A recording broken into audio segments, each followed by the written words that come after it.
There we go. I was muted. Thank you so much, Sadika, and so wonderful to be with you all. And just to piggyback on what you just shared, I was the most skeptical person in the world around the energy work, and it wasn't until the hard-headedness needed to be disproven probably 1,000 times before I finally believed it. But people would have cancers and autoimmune diseases and chronic pains, and they would just be going away in relatively short periods of time. And I would always have something else in my head going, how do I know it was this? Maybe they did something else. And then I started having some undeniable experiences that I couldn't explain away. And at that point, like they didn't do anything else.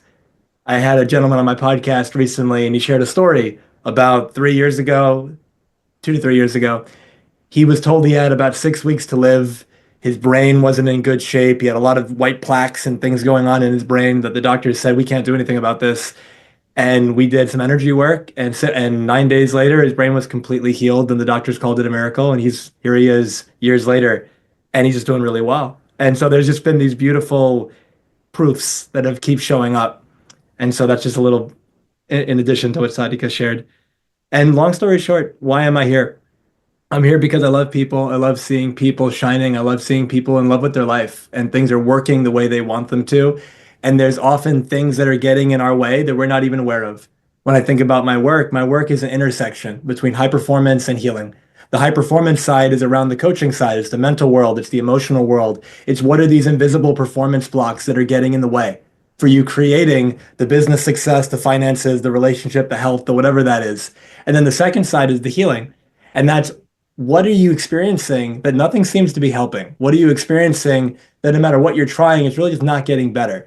And in my mind, from a holistic perspective, the idea is that you're not actually getting to the cause. You might think you are, but if it's not improving, the cause remains. Just like if you're in a garden and there's weeds, if you just cut what's above the ground, it'll just keep coming back. If you actually get the root out, it's gone. And it's the same exact idea. From a medical background, I'm a naturopathic physician, and so it's a focus on holistic healing. How does the body actually work? But then the coaching side of it, I've been in the coaching world for 20 years now, and so bringing the coaching with the healing side and bringing it together, it's just been the opportunity and the adventure of a lifetime. And so I'll pause there just so we can get as much value as possible to you all today. I'll share whatever I share in response to this conversation. And if there's any questions that you have, if there's anything that's coming up for you, like squeeze this opportunity dry and get as much value as you can from today. And the more you're engaged, the more fun it'll be.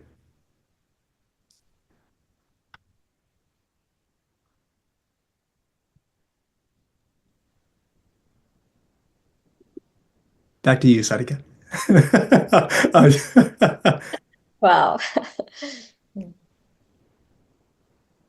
You're muted, by the way. So I'm personally very curious about like how did you get into this journey? I know, like you said, you were into physical health before. Yeah. So what was your transition point and when did the doors opened up and when you thought that there are these two worlds and basically there's energetic world and the physical world. What was your story there? Yeah. So I'm going to share this story and I would like everyone to listen to it. Don't listen passively and don't listen from a space of this is something that happened to him. Anything I share, listen to it actively as it relates to you. So come from the space of what's the nugget of gold, let's say, for me? How can I apply this to my world? So the aspect of the story that's relevant here, I was 14 years old and I was a freshman in my high school. And I joined the track team because I didn't make the baseball team. And it was devastating because baseball was my life. And I ended up joining this track team and I started getting sick. And I was getting sick every day, literally every day. And I didn't know why. And maybe 6 months went by and I'm running 5, 6 days a week with the team. I'm practicing. I'm not getting any better. And I'm getting frustrated. I'm getting sick all the time and I'm frustrated with the performances. And then at some point, I'm like, why is this happening? And my intuition spoke to me and it was very clear. And it said, it's your diet. And I had never thought about that before. Nobody in my world spoke about food and health, which is ironic because I come from a family of doctors. And so nobody spoke about these things. And so I was like, all right, I go online and start Googling and I find out essentially everything that I ate, drank, whatever was bad for me. And so I started making some changes, some literally overnight and some over the course of a couple of years. But the overnight changes were big enough that within a few days and weeks, skin cleared up. I stopped getting sick. I started sleeping better. My track performance has dramatically improved. And I started feeling so much more vibrant and alive. And I thought, wow, like what is this? And then I thought maybe I'm just scratching the surface here. So I started diving into the world of holistic medicine. And I started learning from all these medical doctors and osteopathic doctors, and they were explaining how they would treat people and how they would help them regain health. And it was things I'd never heard before. And as I was diving into this newfound obsession, people started noticing, and I'd have people that were either my age or people that I have a really big family. So family parties might be 1 to 200 people. And so they might also bring colleagues and friends that I don't know. And they would ask me, "Oh, what are you up to?" And I would share all these things passionately. And they would tell me, "Oh, I've got a thyroid issue or a blood pressure issue, or I've got this going on. What would you do for that?" And just from straight enthusiasm, I would just share. And the ones who would apply it would often get better. They would get off their drugs, they would lose weight, they would have issues starting to go away. And initially, I learned it just for me. And here I am being able to help other people just by sharing something that I really enjoyed. And that sparked the beginning of this desire to help people. And then at 15 years old, I thought, what are the other areas of a really fulfilling life? And like Mohit mentioned at the beginning, I gave a relationship talk not too long ago that they attended. And I thought, well, relationships are another area of a really fulfilling life. And I said, well, I'm not in one and I haven't been in one, but whenever I get in one, I'd love to quote unquote do it right. And so I said, what's the difference that makes the difference? And there's some people that are 90 and they've been married since they were 17 and they're so in love. And there's other people that have had a lot of challenges in their relationship journey. And so I looked up who are the top marriage therapists, dating coaches in the world, and I bought their CDs and their DVDs and their books. And I started studying that and studying communication. And then I'd be at a big gathering and there'd be people in their 20s to 60s and they'd be, what are you up to? And I would share the relationship stuff. And they would say, that's amazing. My wife and I, my boyfriend, my husband, whatever it might be, we're having some issues. And they'd be telling me things. What would you do about this? And I would just share. And because I was getting the information from people who had a lot of experience, even though it wasn't my direct experience, it was working really well. And I was mediating people's relationship that were decades older than me. And they would tell me, 3 months later, 6 months later, we were actually considering a divorce. And now we're doing really great. Like, thank you. It's because of what you shared to us. And that, again, fueled that inner, like, wow, this is amazing. It's actually, I'm studying it for me, but it's helping other people. And then also at 15, that intuition kicked in. It was very clear. It said, go on YouTube and type in motivation 2005. And I was just like, okay. And so I typed it in and I get one of these like montage motivational videos. And it's like Tony Robbins and Les Brown and Brian Tracy and all these people that are kind of the top of the personal development industry for several decades. I'd never heard of any of these people. I wasn't into that world at all. No one I knew spoke like that. But this video just started to grab my attention and just shift the way that I saw life. And I thought, what an empowering way to think and what an amazing way to just see the world. And I started watching more of these videos, and I would see people like Tony be in front of a room of 10,000 people, and somebody stood up and they had an issue they've been seeing a therapist for decades, and they haven't gotten much results. 45 minutes later, in front of everybody, he helps them, and then they followed up a year later, 2 years later, problem never came back. And I thought, how did he do that? And the foundation of what he did was called neuro-linguistic programming, which is a form of psychology, let's say, to understand how the mind works and how we create experience. And so I studied that on my own. I bought all the books. I did the same kind of formula. Bought the books, watched the videos, and I just studied it. And at that point, I would be helping people with their mindset, their relationships, and their health. That continued. And then at 17 years old, I took a world religion class. And there was this openness, this willingness to be shown new perspectives that I'd never been exposed to before. And outside of knowing the religions by name, I didn't really know anything about them outside of the one I grew up with, which was Christianity. And I started to get exposed to all these different cultures and philosophies and teachings, and they were amazing. And I loved them. And I made a commitment to dive into each of the different religions and study what I could find in terms of what are the holy texts, what are their tenets, what do they believe, like why, what's the essence of it, and kind of find what is that oneness that unifies all of them. And when I found that, I was able to just communicate with anybody, no matter what the background they had, and we would have these incredible and loving conversations. And then at 19 years old, my whole world changed. And I want you to really pay attention to this part of the story. So, how many of you have ever had your intuition speak to you? It tells you to do something, not to do something, and you didn't listen to it? Any of you have had that experience before? How many of you are, in hindsight, grateful that you didn't listen? And usually there's a component of, I kind of knew this and I didn't follow my gut. I didn't follow my heart, and now maybe there's some pain. So I was 19 years old. I was in my undergraduate in New York City and in my second year. And I was a part of this pre-med group. And the group basically, every year they have to go to the capital, Albany, to fight to keep their funding. And they said, you're one of the students in the program. You're getting all these great results. Would you please show up, share your experience as one of the students getting benefit? I said, sure. When do we leave? We leave Friday morning. We come back Sunday night. I said, I'll be there. Tuesday progresses. I start getting that intuition again, that gut hit. And it's very clear. It's like a whisper. Something's not right. Don't go. And I brushed it off. And then Wednesday, louder. Something's not right. Don't go. Now, in my experience, intuition begins as a whisper. It begins like, hey, I wouldn't do that if I were you. Hey, I thought you said this was important. Let's go do that. The more you ignore it, the louder it gets. By Thursday, it was yelling at me. Something's not right. Don't go. And I couldn't put it off anymore. And it felt so wrong to just ignore it. So I sent the email. I'm so sorry. Something came up. I can't make it. So Friday rolls around. They leave in the morning. Regular day. Saturday, regular day. Now it's Saturday night and I'm about to go to bed. And the thought crosses my mind. I wonder what that feeling was about because nothing happened and I missed out on the opportunity. And then Sunday morning changed my whole life.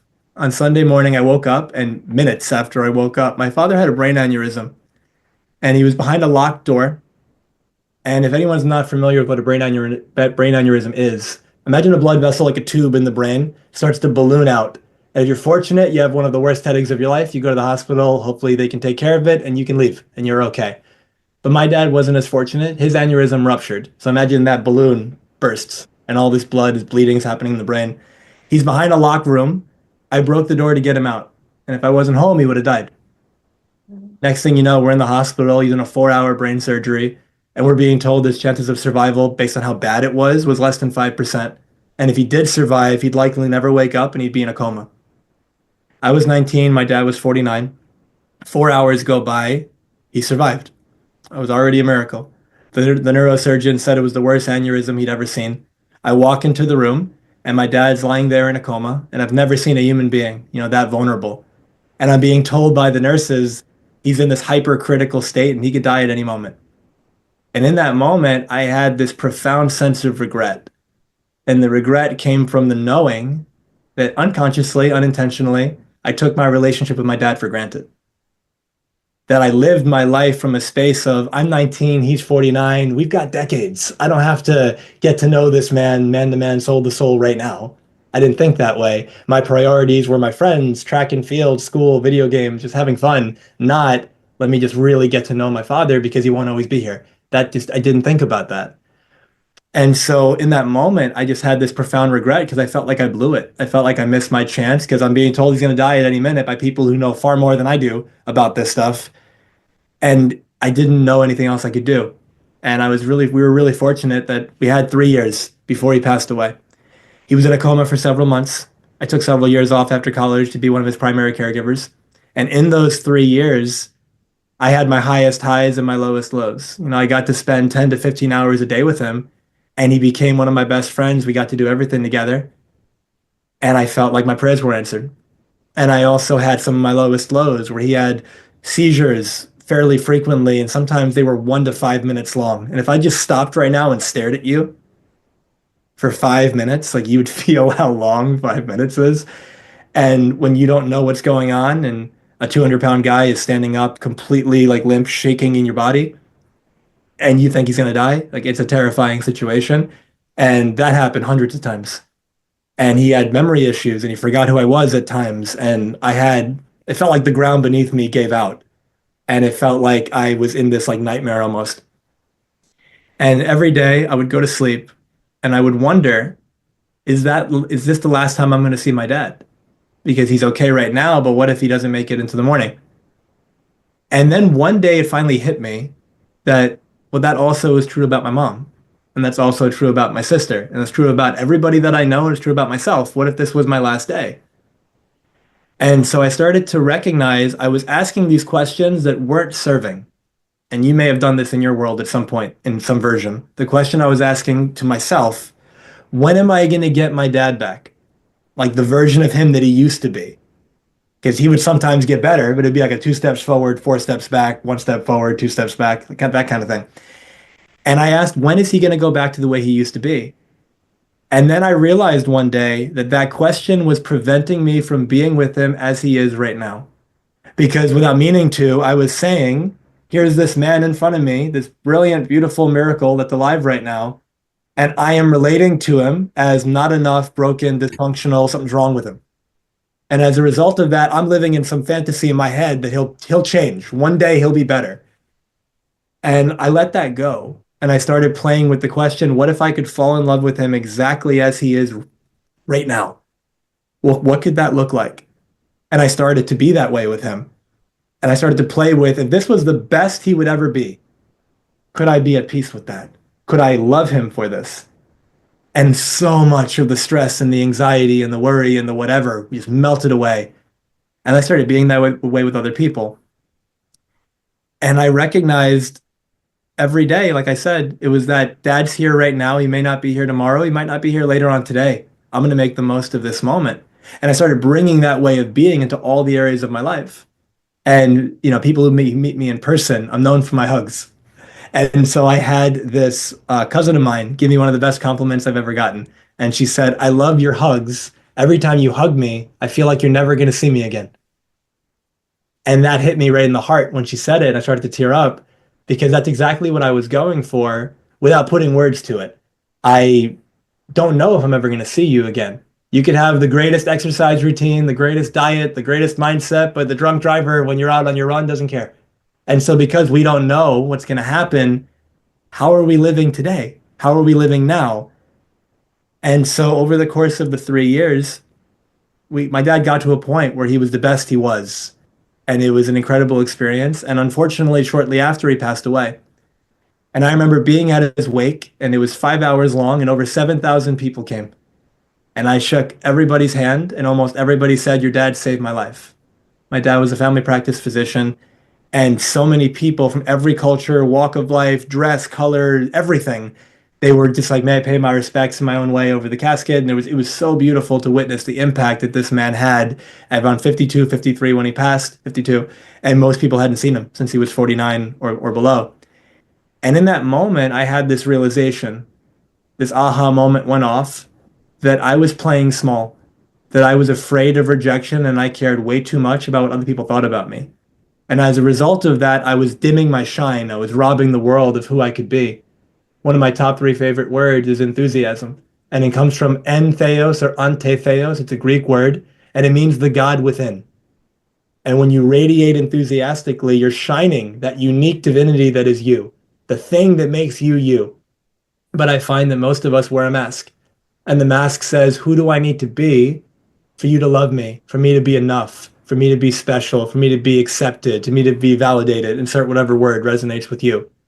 And when we play that game, we think we win. We're wearing the mask and people seem to be giving us approval and liking us. And we go, they like me. But you always feel that something's off. And the reason is because at some level, they don't even know you. They know who you're pretending to be. And then there's this fear, well, if they saw the real me, they wouldn't like me. And so most people I've met have some fear to that level, and it robs them of sharing who they really are with the world. And in the 3 years I was taking care of my father, two of my cousins passed away, and one was 20 and one was 21. And I think we all, to a certain degree, depending on what our upbringing is like, we may have some belief when we're teenagers, 20s, that death, let's say, is something that happens to people when they get older. And I didn't have many people in my life at that point that died young. And here I was at around 21, 22, reflecting back. at two of my cousins who passed away. One was 19, one was 20. Both were sudden and just devastating to their families. And here they were. I'm older now than they both were. And if you asked either guy when they were 18, tell me about your dreams and your goals and the life that you'd love to live. In my mind, it's like, I promise you, neither guy would say they'd be dead in 2 to 3 years. And so it came from this space of how much time do I have left? And this is a question I pose to every one of you because the answer is the same for all of us. I don't know. And given that you don't know, imagine the analogy of the hourglass. It turned over when you were born, and the sand is coming down from the top. And you don't know how much sand you have left, and everybody has different amounts of sand, and you might have more sand on the bottom than you have left on the top. Every moment you're spending your sand, whether you realize it or not, is however you're spending that worth it to you. And for me, I realized it wasn't. And I realized I was holding back. And I said, enough is enough with that. I'm going to share, I'm going to truly be me. And I just allowed myself to just expand and allowed myself to be the best version that I knew I could be with the commitment that as I knew better, I would do better.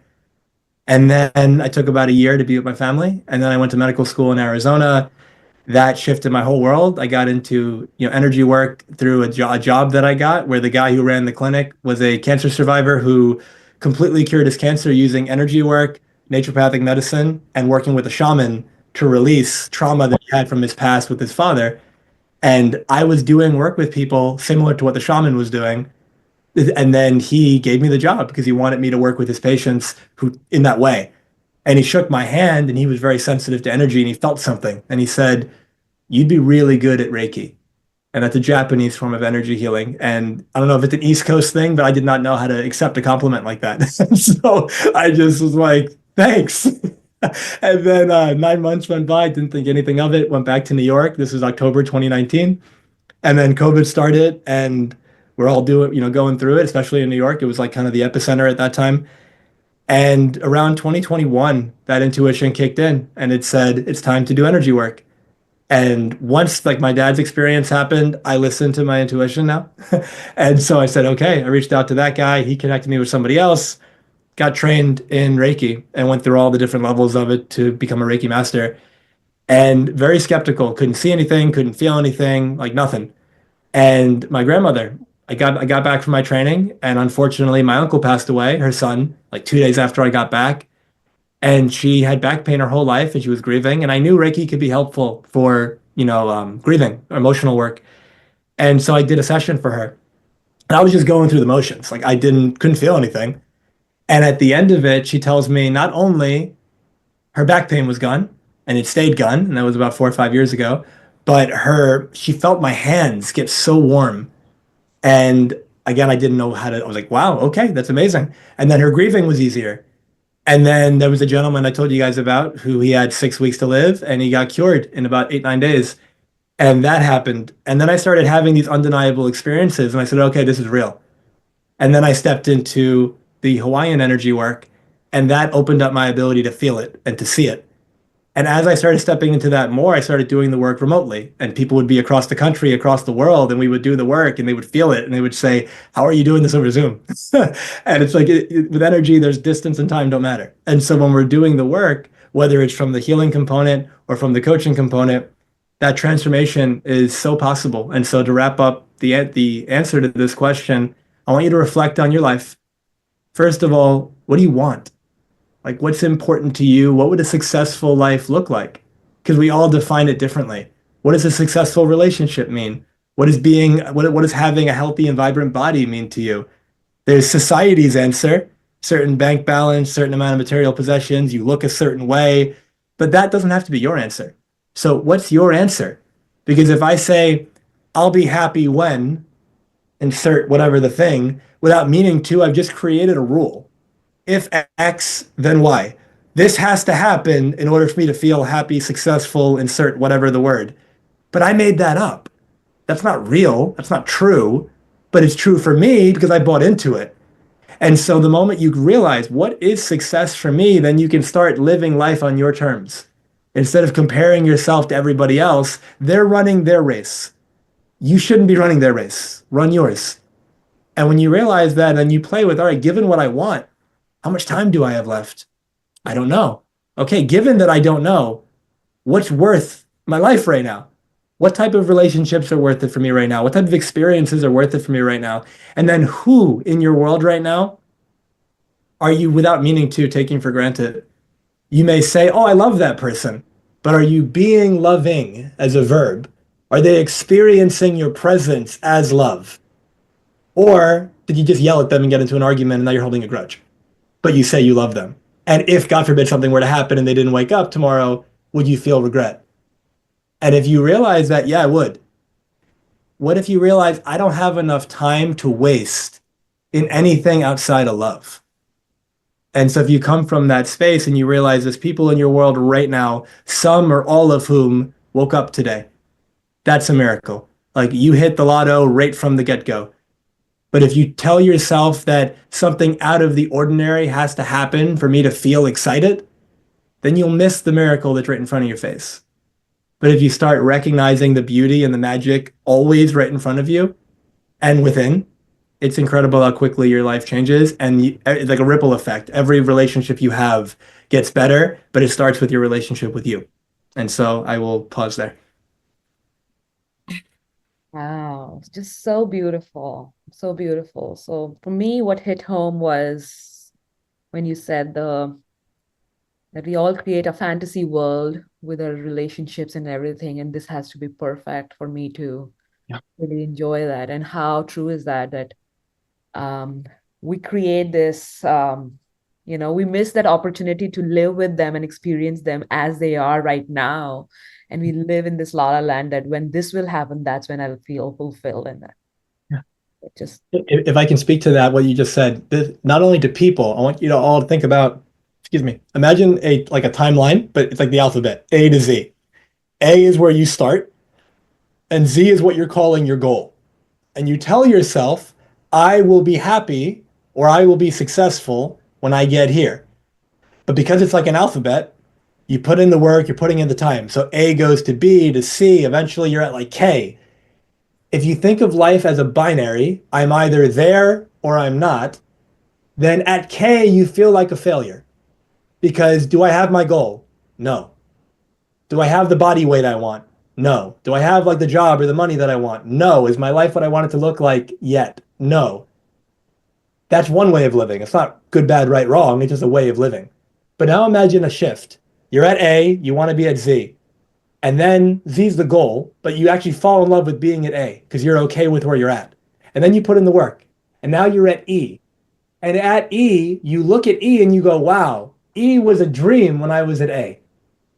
I'm actually living my dream right now. I'm in the process of living it. There's things and situations and circumstances and people in your life right now that were a dream 1, 5, 10 years ago. And if you're not conscious of it, because you keep thinking about the future, you're going to keep justifying more is better. And Dr. Wayne Dyer's got a really beautiful quote that I love. He goes, where is the peace and more is better? And so when you realize more isn't better, more is just more. There's nothing wrong with more, but recognize what you have now. Recognize how far you've come now. Celebrate your journey up until this point. If I want to lose 50 pounds and I'm down 11, I'm not going to beat myself up for why am I not at 50 yet. I'm going to celebrate the fact that I'm down 11 because that's going to be sustainable. So don't treat it like a binary, treat it like a continuum. And so when you do it like that, it is so beautiful to recognize not only the progress within your life, but the more you acknowledge yourself, it'll bleed out. The more you're going to acknowledge others. And life just becomes so much more enjoyable because if you treat your life as a, I'm not there yet, I'm not there yet, I'm not there yet, then you either die without even getting there, or you get there and you were miserable the whole time. But the journey to get there, that's what's called your life. Like milestone moments are like, think of it almost like a staircase. So you've got your life, your life, your life, and then you have this giant jump, and then your life, your life, your life, and then this giant jump. And you're living for the giant jump. But over out of like 100%, that's like, 10% of it. But you have your life, which is a journey to each of those milestones. Can you fall in love with that journey? Can you fall in love with your actual day to day? And so I have goals that when I think about them, I go, if that happens, awesome. If it doesn't, I'm having fun working towards it. And if you can live in that way, I'm not saying again, it's not the right way, but if you live that way, try it on. Give it a month, give it 6 months, give it a year. See if your experience of life improves. And in my experience and everyone I've ever worked with, it always does. Yeah, beautiful, beautiful. Well, thanks for sharing that. And even like Deepti said, full acceptance of people in our lives as they are. Yeah. Yeah, just so profound. And often, and this was my struggle in the past, like when me and Mohit were in relationship challenges, or when I'm at work, we want people to be different, how we want to fit people in the mold that we have created for them in our minds. Yeah. And that's where the whole of resistance and everything comes. And it's so profound when you accept them as who they are. And I think it's a very inner journey of coming to that realization as well, right? Yeah. Yeah, Absolutely. beautiful. So I would want, so you touched upon intention, the intuition and the soft whispers of the intuition. And that was I mean, it was very profound. For 3 days now it kept knocking on your door that don't go, don't go, don't go. And I'm so glad that you listened to it. But when I was starting on this journey, for me it was just so difficult to how do I differentiate between my mind or my ego making this up, or this is really my intuition. So Mhm. how do you like guide someone if that question comes up? What is intuition and how is it different from my mind? Yeah. I'm gonna zoom it out a little bit and then I'm gonna bring it in for the answer because I think this would serve people. I have something I created. I call it the five aspects of being.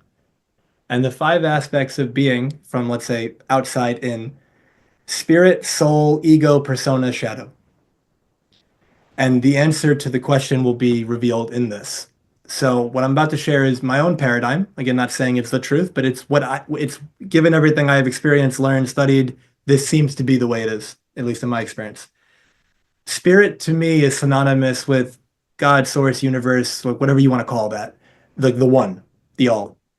Soul is individualized spirit. So, the Sufi poet Rumi, as an example, about 800 years ago, he said, "You are not a drop in the ocean, you are the entire ocean in a single drop." And so you've got spirit, you've got soul, individualized spirit, and then you've got ego.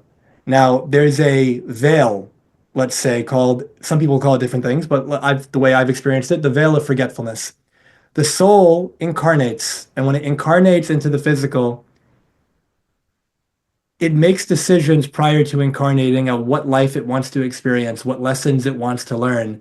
And then it essentially makes decisions based on what other souls would I need to meet in this life, whether they be my parents, my spouse, children, people who hurt me along the way. So for example, if my goal is I want to learn forgiveness, that means I need people to wrong me in order for me to learn what forgiveness even is.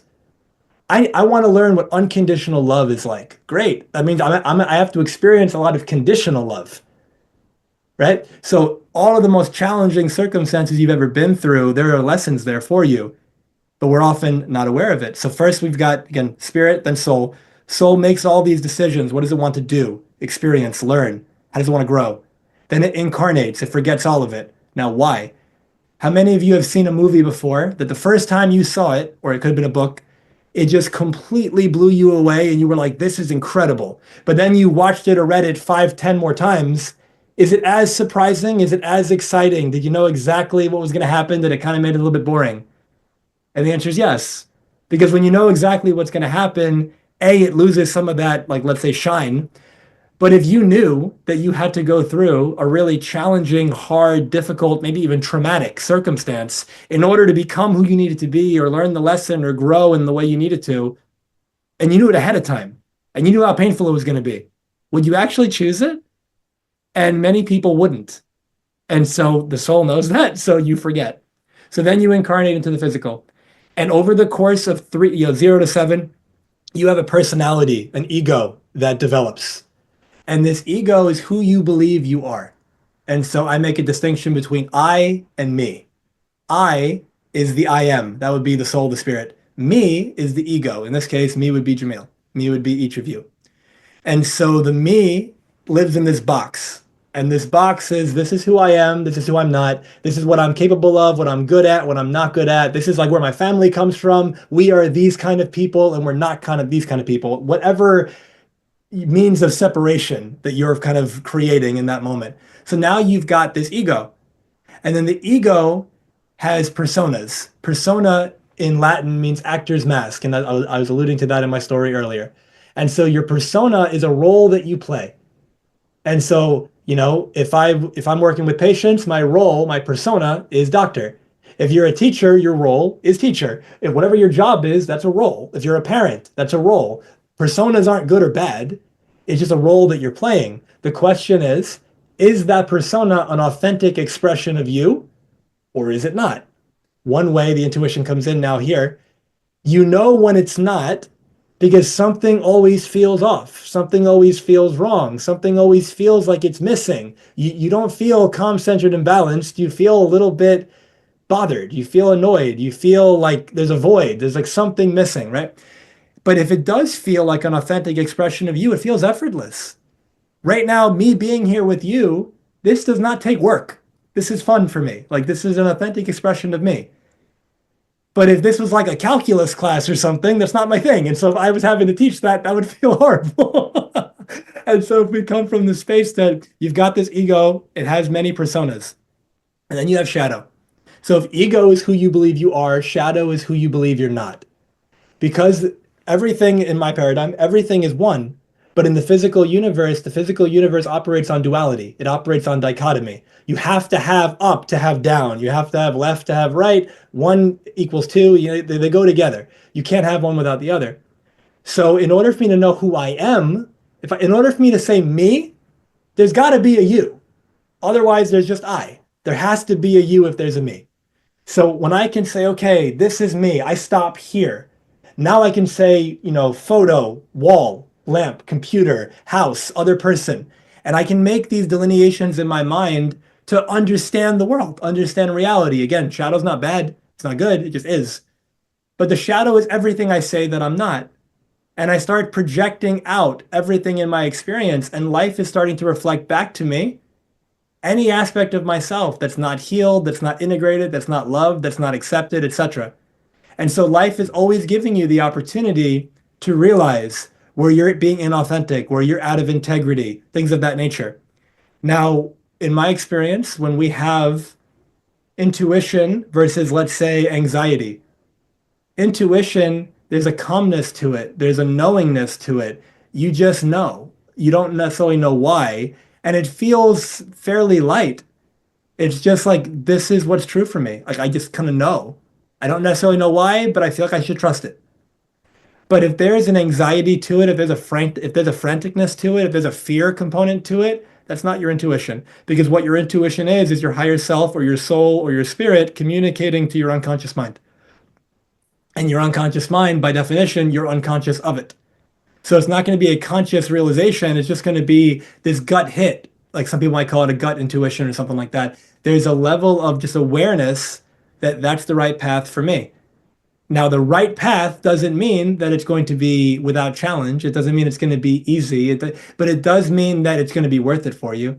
It does mean that it'll feel as effortless as possible while you're putting in the work. Like Steve Jobs has a quote, he said something like, you can't connect the dots looking backwards. You can only do it, you can't do it looking forward. You can only do it looking backwards. So you have to trust something. And he goes, God, faith, intuition, whatever you want to call that, there's got to be this trust in that inner knowing. And when you know that something is inspiring to you, it uplifts your spirit, it kind of feeds your soul, you would do it even if it was free because you just love it. Then the effort that it takes is just what it takes, but it doesn't stop you from the pursuit. But if you're chasing money, as an example, and you don't actually like what you're doing, you can only get paid so much before you just give up because like the trade-off is too much. Maybe you're missing out on family experiences. Maybe you feel like you're losing your health. Maybe you just wake up every day and you dread going to work. Like whatever that looks like, these are signs from your intuition. Something's not right. So to bring it home now, if you can't get rid of your ego and you can't get rid of your persona and you can't get rid of your shadow, but you can have a healthy sense of ego where I know who I am. I'm being who I am to the best of my ability.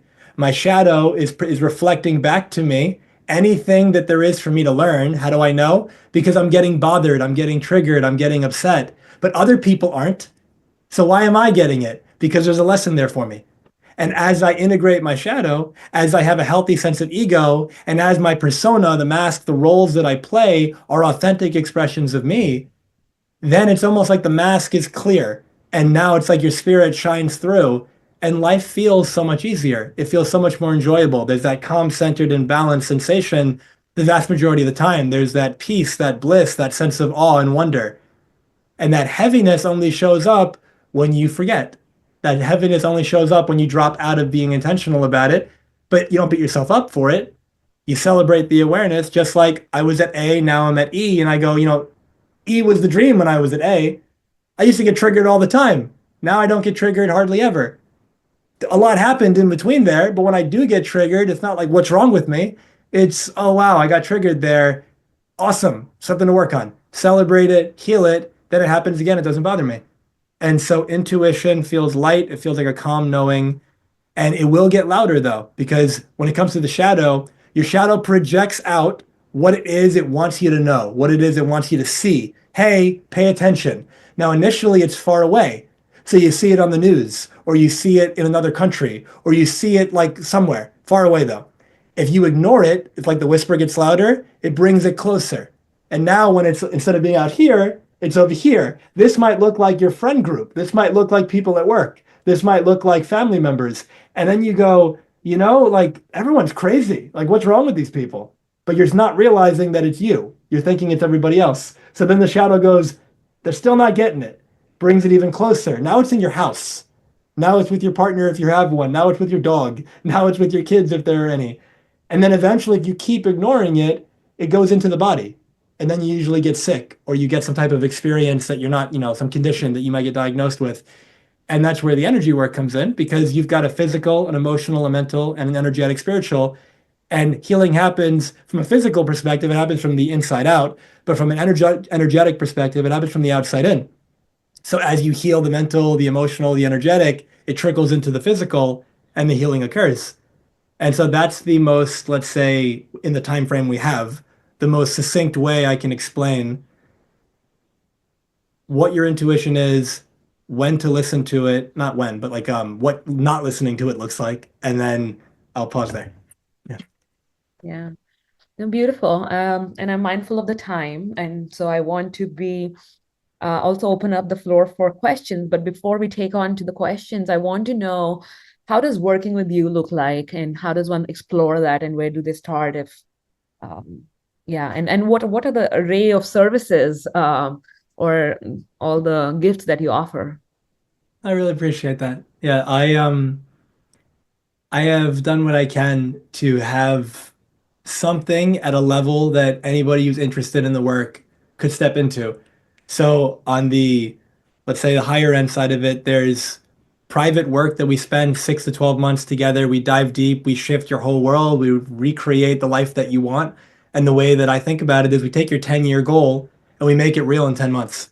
And I've seen that happen over and over again. And it's been such a blessing and a privilege to be a part of that and help people just see themselves and their world and their life completely differently. What they thought was impossible becomes very possible. The actions they were always afraid of taking, they're now doing on a regular basis, and they feel great about it. And their world is changing before their eyes. And whether it's relational, financial, whatever it might be, they create that. And so there's that component. There's a mastermind that I have that meets every week, and it's a group of people that come together similar to this. And we just have these beautiful conversations. I coach, I teach, I share, they ask questions, they help each other out and that's a beautiful experience. And then there's energy work that I do, and that's often like a one-off session, or it could be a series of 5 sessions or so. And that's something where you're like, I don't really either feel called to or need the 6 or the 12 months or the group thing. I just have this issue, and I want it handled like right now. And something like that is what's created for that. And so that's often the big picture of it. Awesome. Beautiful.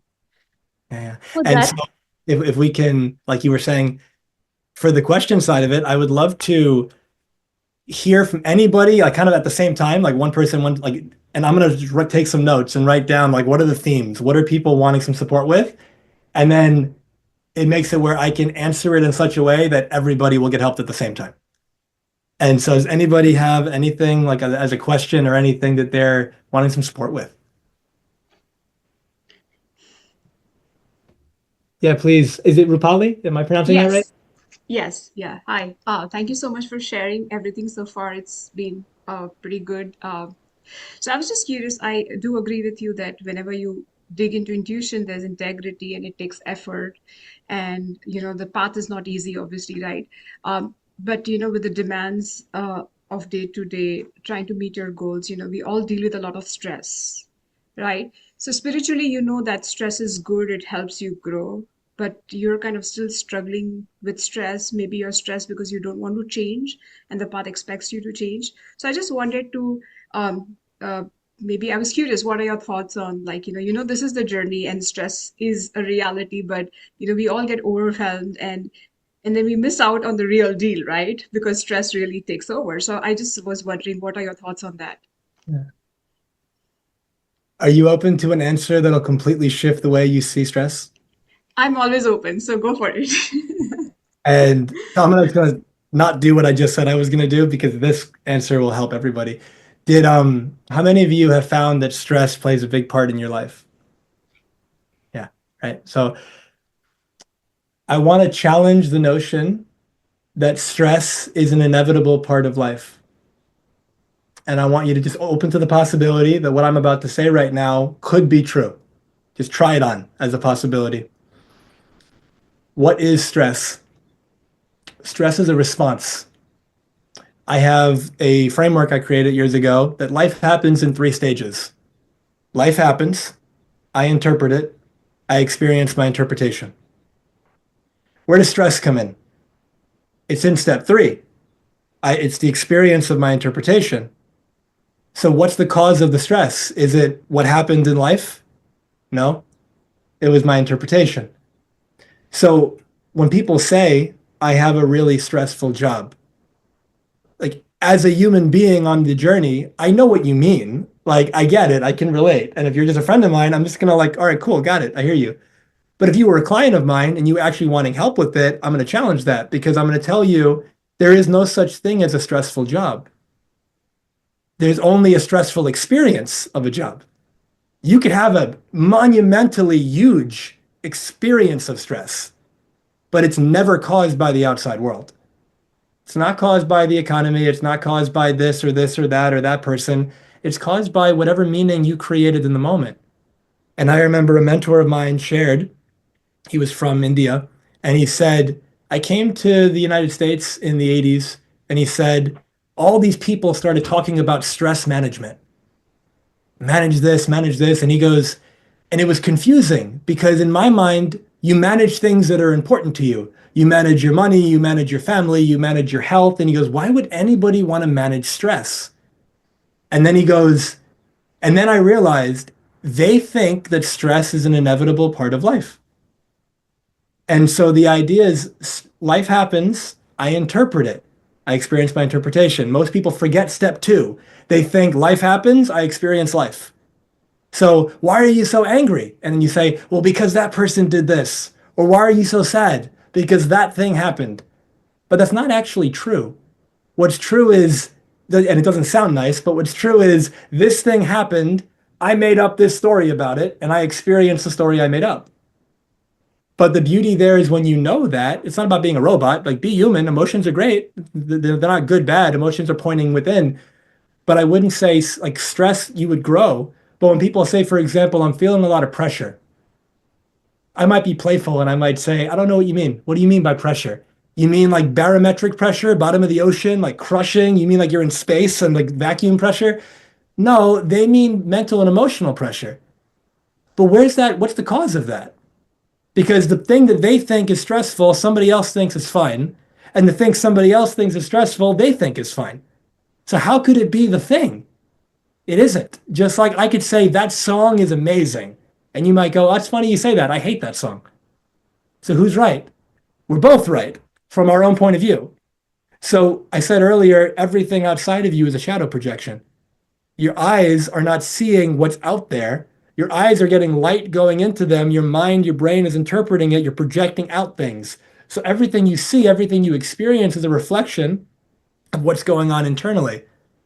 So there's a spiritual law, let's say a law of the universe called the law of correspondence, and it's as above, so below, as within, so without. Everything you experience out here, specifically that bothers you, is a reflection of what's going on inside. And so when I say stress is made up, that doesn't mean I don't have moments of experiencing it.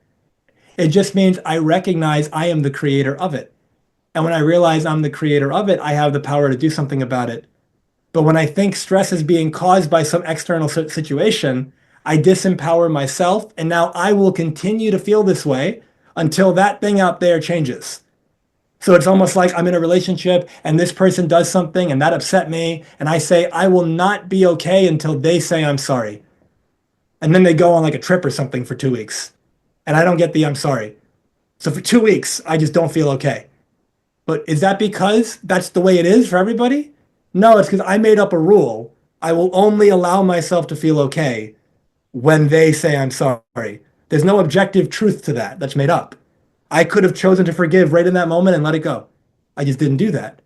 And again, there's no shame on it, no judgment, no good, bad, right, wrong. It's just recognizing how am I creating my stress?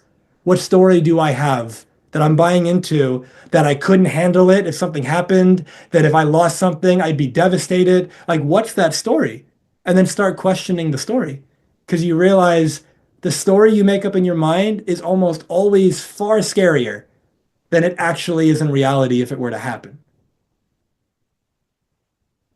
And would love to hear what anyone took from that because if you really get that, this would be the most valuable hour of your life if you really got that.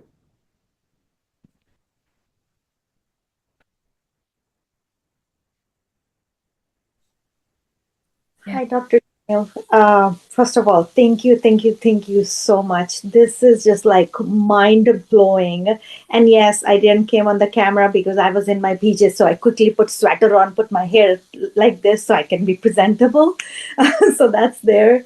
But Thank you. everything you said from your dad's story to I just felt like you were like showing me a mirror. So I'm definitely connecting with you, even with this moment, this stress thing.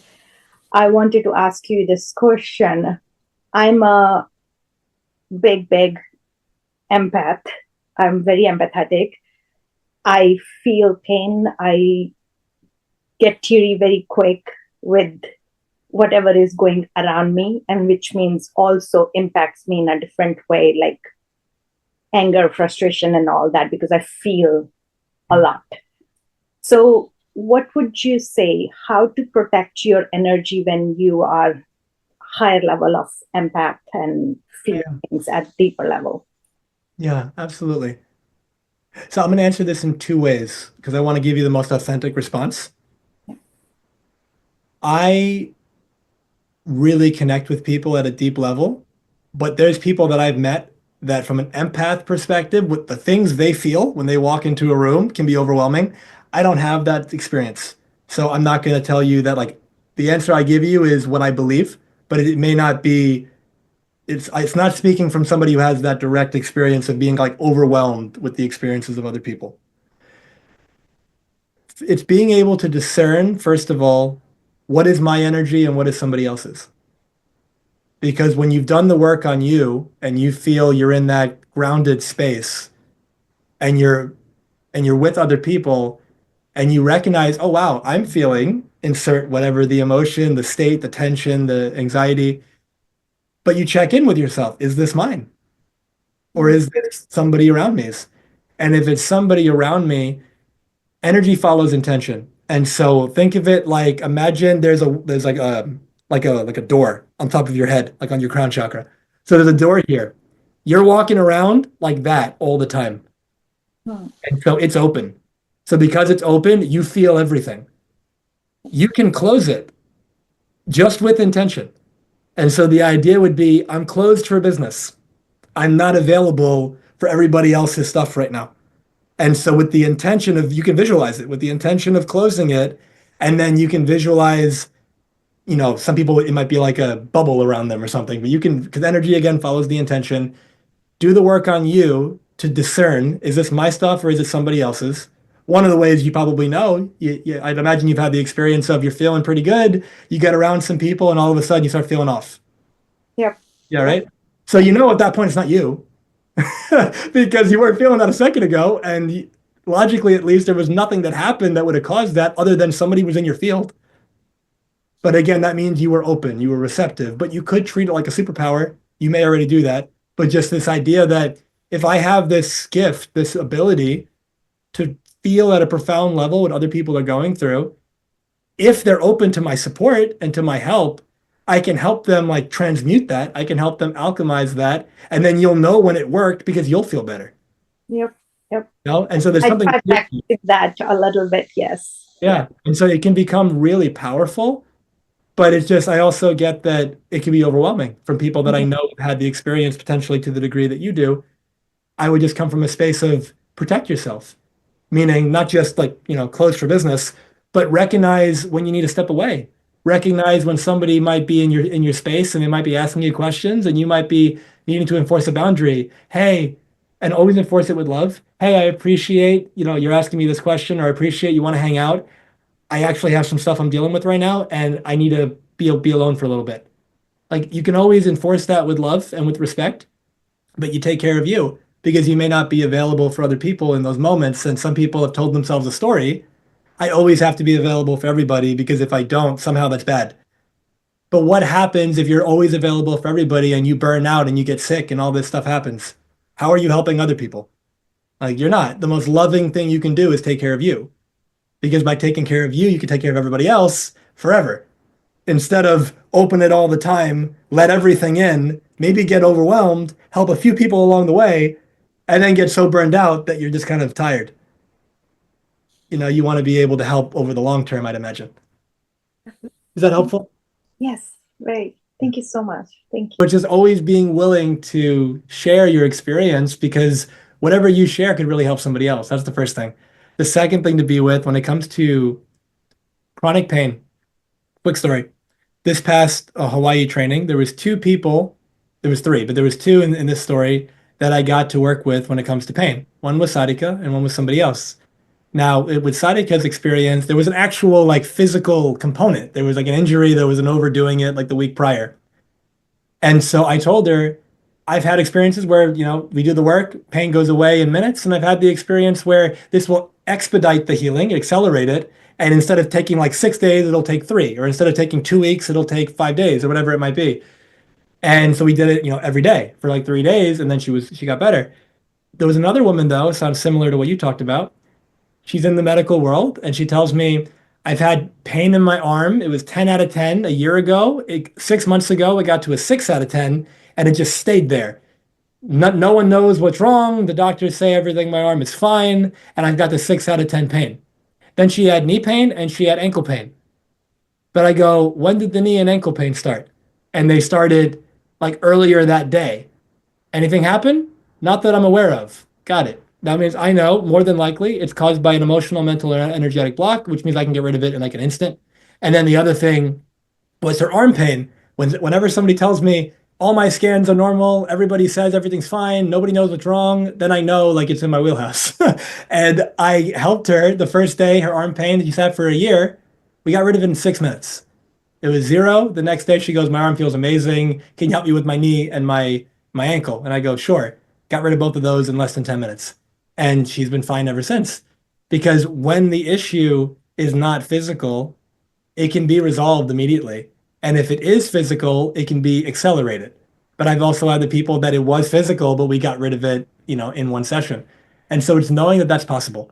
And it's coming from a space that sometimes we get frustrated because we're experiencing whatever we're experiencing and we're being told by people who are supposed to be able to help us they can't do anything or nothing's wrong or maybe one of the words that's all in your head and they'll say whatever they say and it just is maybe discouraging because you get frustrated. I've met many people who get really frustrated because I feel this way and nobody seems to know what's causing it. And so just know that there is help available and whether it's me or somebody else, I'm available for you. That's so beautiful.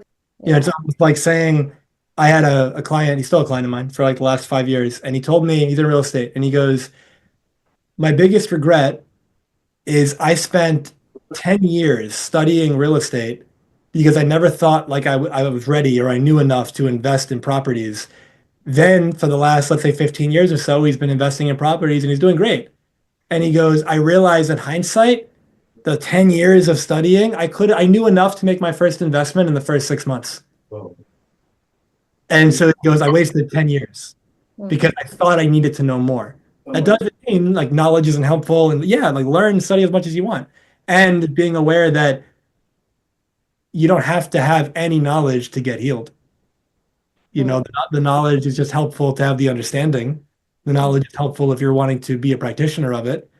But you get to decide with the rules that you make up, all with all the love and respect. I will be ready to get outside help when I've studied A, B, and C first, or I'll be ready to reach out when this has happened. But that's a choice. If that's the choice, then I honor that. And if the choice is I'd rather get the help now, then I honor that too. And so with that, I would really want, to kind of bring to close. But before that, I know Deepthi asked a question. If there's another question, and I know Nicole has one very cool question. So, but we will keep that one for the end. And if anybody has last set of question, I open the floor for that. Yeah, I'm looking right now at Yes, Deepthi's question was in here. So she was asking, I'm curious to know how to get in the mindset for fully acceptance or full acceptance. Any practical tools for that? We are aware but there is something that comes in the way or for full acceptance of my own self and also around others around me. There are so many expectations that keeps coming in a way. So how do we fully accept and embrace everyone? Yeah, so yeah, first I would come from a space, and this is see it for what it is. And what I mean by that, full acceptance of self, yeah, it's a choice, but it's also a process, meaning it may not be one and done. It might be a lifelong journey. It might be something that you continually revisit, where again, it's not binary, I accept myself or I don't. It's to what degree do I accept myself? And using like a 0 to 100, if I used to accept myself at 15%, and now I accept myself at 27%, that's something to celebrate. And then maybe, a week later, a month later, a year later, now I'm at like 72%. And so it's coming from that space, first of all, am I willing to allow it to be a process? And then what would stop the acceptance of self? The belief that I need to be other than I am because whatever I am is not enough. But that's never true. And nobody's born believing that. That's learned. So it's like, where did I learn? And that's a big part of the work I do with people. It's helping them release, digging up, finding, and releasing the traumas, the beliefs, the unconscious, like what is causing the stuckness that the person believes that they're not okay as they are. The person believes that they're insufficient or not enough or not worthy or not lovable or whatever. Everything we do makes perfect sense given the thinking we have and the level of consciousness that we have in the moment. So if I am believing something is wrong with me, it may not be conscious, it might be an unconscious belief. So I have a hard time accepting myself because I look a certain way. But my programming is I have to be thin and maybe I feel like I'm heavy. Or my programming is I have to have more money and I don't. Or my programming is whatever it is. I have to, I have to be more extroverted and I'm more introverted. Therefore, I'm not good to be around people. These are all stories that we're making up. And we're believing and we don't realize we're making them up. So they feel real. And the thing is, the way that you know is whatever you believe to be true, is that true for everybody all the time? And the answer, everything that you ask that question to, besides very, very few things, is not true. Which means that if it's not true for everyone right now, then why is it true for me? Because I'm making it true. And so where am I buying into that I'm not enough? Where am I buying into that something has to happen in order for me to be acceptable? In my mastermind, I have a Facebook group for this, and every Monday I post something, and then we meet every Thursday. And I posted this image, and it was a guy and a genie, and it was like a comic strip, and it was 4 quadrants. Quadrant one, the guy goes, his wish, he goes, make me worthy of love. And then the second quadrant, the genie goes, it is done. And then the guy goes, nothing's changed. And the genie goes, exactly. Because the guy thought something had to happen in order for him to be worthy of love. You already are. The question is, can you be open to that possibility? It's like somebody goes, this is my own belief, but somebody might say, I hope God will forgive me. What if you've already been forgiven? The question is, can you forgive yourself? That'll be your experience. If you can't forgive yourself, it doesn't really matter what external forgiveness happens because you won't feel it. But if you can forgive you, I was doing the best I could at the time, given what I knew, given my upbringing, given what I was exposed to, given what I knew. Like, think about it. You look back at your life and you look at something that in hindsight, you go, I wouldn't have done that if I knowing what I know now. You often say something like, what was I thinking? Because whatever you were thinking seemed reasonable at the time. Whatever you were thinking resonated with you, so you did it. But the fact that you're even saying, wow, why did I do that? Knowing what I know now, if I could go back and do it again, I wouldn't do that. You've just proven that you're not that person anymore, that you've changed. But you're holding yourself to this standard that you're calling, let's say, perfection, let's say. But perfection isn't the highest standard, it's the lowest standard because it's not real. It doesn't exist. Perfection implies complete, it implies done, finished. But you're a verb, you're a process, you're always unfolding, you're always shifting, you're always growing. And where are you buying into this story that I have to be different than I am? And when you can let that story go and just try on, if I was enough exactly as I am right now, how would I operate? How would I talk to people? How would I show up? If I didn't need anything from anybody, I could just be me. What level of freedom would you experience? And that is, are you open to that? Do you want that? And you go, yeah, then choose it. And it might feel scary. It might feel unfamiliar, but unfamiliar is not bad. It's just unfamiliar. Everything is unfamiliar until it's not. Everyone is unfamiliar until they're not. Your children, if you have any, your partner, if you have one, they were unfamiliar until they weren't. And I'm sure if you're happy with it, you are glad that you stuck through the unfamiliarity to make it familiar. And so if you come through that space of letting, like, the only thing wrong with you is the idea you have that something's wrong with you. When you can let that go, your life changes in such a beautiful way because lasting change only happens from within. It's the inside out. Because again, your external is a projection of your internal. So just like the question that, what was her name? The woman who asked me about stress. But Ali. yeah, and so with that in mind, stress, pressure, enoughness, these are concepts. These are words. Like, they have no reality outside of your mind. And so it's like Rumi's got a quote, why do you remain in prison when the door is wide open? The door is open, you're in prison, and you're telling yourself the story. It's almost like this. You're standing there with the bars, and the door is behind you, and the door is open, like literally open.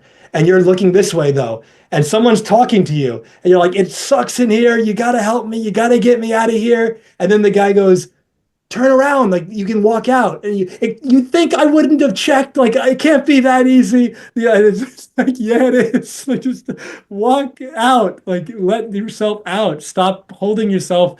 Just like with Neha's situation. At what point should I reach out for help?